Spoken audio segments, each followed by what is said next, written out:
કેમ છો મિત્રો? મજામાં ને? આજે આપણે સરસ મજાની ડ્રાયફ્રૂટવાળી ભાખરીના જાડા લોટની સુખડી બનાવવાના છીએ. એના માટે મેં 5 ચમચી જેટલું ઘી લીધું છે ને એમાં ભાખરીનો જાડો લોટ એડ કર્યો છે.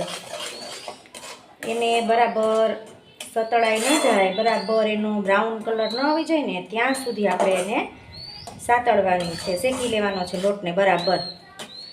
આ વખતે મેં ઘી થોડુંક વધારે નાખ્યું છે, કારણ કે ભાખરીનો લોટ છે એટલે ઘી છે ને થોડુંક વધારે જોશે, કારણ કે ભાખરીના લોટમાં જે ઘઉંના કણ હોય ને એ સેજ છે જાડા હોય, એટલે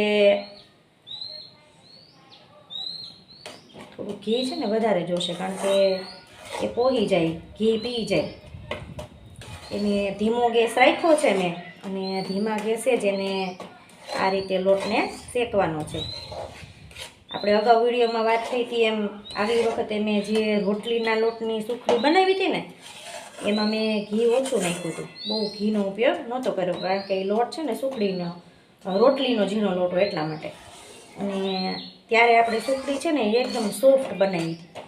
આ વખતે ભાખરીના લોટની બનાવવાની છે અને સેજ ક્રિસ્પી બનાવવાની છે. અને આ વખતે આપણે ડ્રાયફ્રૂટનો પણ ઉપયોગ કરશું, એટલે મેં થોડી કમથી સુખડી બનાવી છે, અડધો વાટકો લોટ લીધો છે.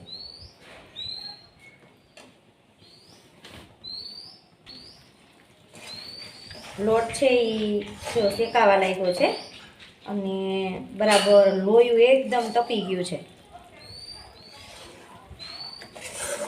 અને આમ હલાવતા રહેવાનું, સેજ પણ દાજ ન પડે કે લોટ છે સતત એકની જગ્યાએ ન રહે, એ રીતે એને હલાવ્યા જ કરવાનું છે.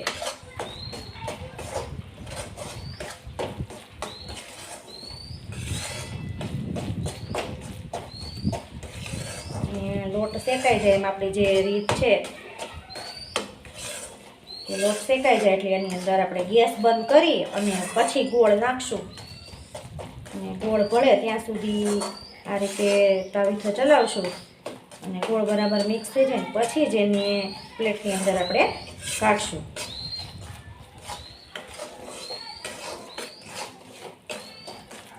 ઘી અને ગોળની પાય લઈ અને પછી પણ એની અંદર લોટ ભેળવીને સુખડી બનાવી શકાય. ઘણા એ રીતે બનાવતા હોય છે, પહેલાં ઘી ગોળની પાય લઈ લઈ સરસ રીતે, અને પછી એમાં લોટ છે શેકીને અગાઉ રાખ્યો હોય. અને ઘણા લોટને શેકતા પણ નથી, એમને કાચા લોટની સુખડી બનાવતા હોય. તો ઘી ગોળની પાય લઈ અને લોટને એડ કરીને સુખડી બનાવતા એ સુખડી પણ સરસ થાય છે. પણ લોટને શેકીને એની અંદર બરાબર શેકાઈ જાય ને પછી એની અંદર ગોળ નાખીને એ જે સુખડી બનાવીએ ને એ નથી એકદમ કડક થતી કે નથી એકદમ પોચી થતી. નહીંતર ઘણા એને માંડવી પાક કરીએ ને મોહનથાળ કરીએ એટલી પોચી સુખડી ભાવતી હોય, પણ આ સુખડી છે ને એ નહીં પોચી કે નહીં બહુ કડક, એવી સરસ થાય છે. અને આ વખતે આપણે ભાખરીનો લોટ લીધો છે એટલે સહેજ કડક સુખડી થશે, ખાતી વખતે આપણને ક્રિસ્પ લાગે થોડું.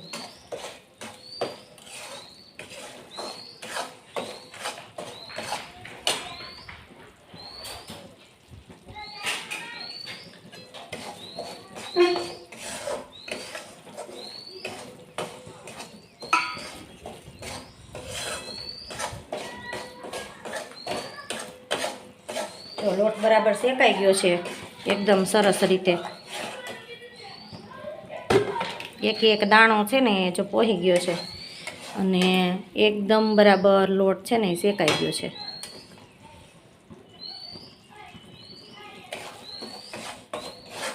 તો હવે ગેસ આપણે કરી દઈએ બંધ, અને એની અંદર છે તો આપણે ગોળ એડ કરી દઈએ.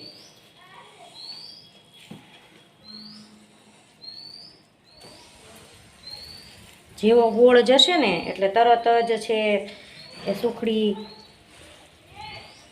તરત બંધાવા લાગે, બધા કણ છે ને એ ભેગા થવા માંડે. એટલે પછી છે ને થોડીક સ્પીડ રાખવી પડે. ગેસ તો મેં ઓલરેડી બંધ જ કરી દીધો છે, પણ આ બધું બહુ ગરમ છે એટલે ગોળ છે હમણાં એની અંદર એકદમ મેલ્ટ થઈ જશે. એમ લાગે કે બરાબર ભળી ગયો છે, ગોળ ક્યાંય એક જગ્યાએ ભેગો નથી. એટલે તરત જ છે ને એને લઈ અને ડીશની અંદર આપણે નાખી દઈશું.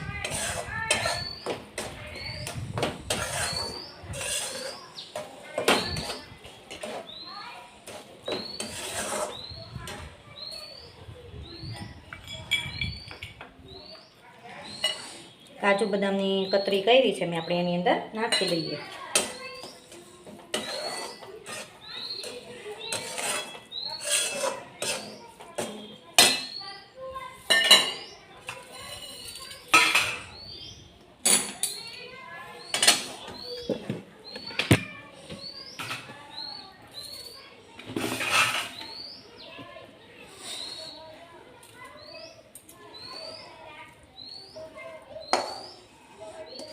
આ વખતે આપણે ફૂલ ડ્રાયફ્રૂટવાળી સુખડી છે એ બનાવી છે અને ભાખરીના લોટથી બનાવી છે.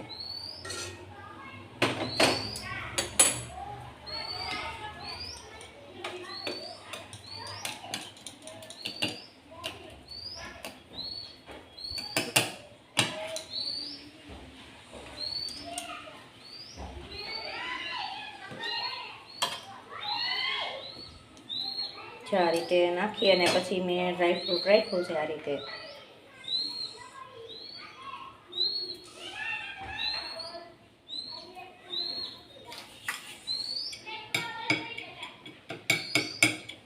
આ રીતે અંદર આપણે બેસાડી દઈએ એટલે કોઈ દાણો છે કાજુ બદામની કતરી એ સેજ પણ બહાર ન નીકળે. ને જો કેટલી સરસ બની છે સુખડી.